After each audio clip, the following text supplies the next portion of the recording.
Now the starter just hits, like the starter just watch.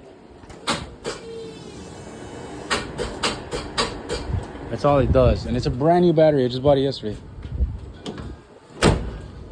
And let me show you guys a little more here. So I have all this wiring stuff I did not do. This, I sent my car to get a swap, LS swap, to LM7, still LS in my opinion, right?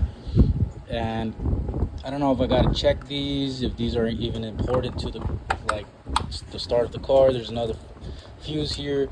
There's a relay here. I don't know what this is connected to.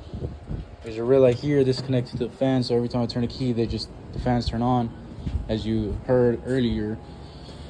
And let's see, where else are there? Yeah, I guess, I mean, this is like really one of the other changes I did to the wiring was just add this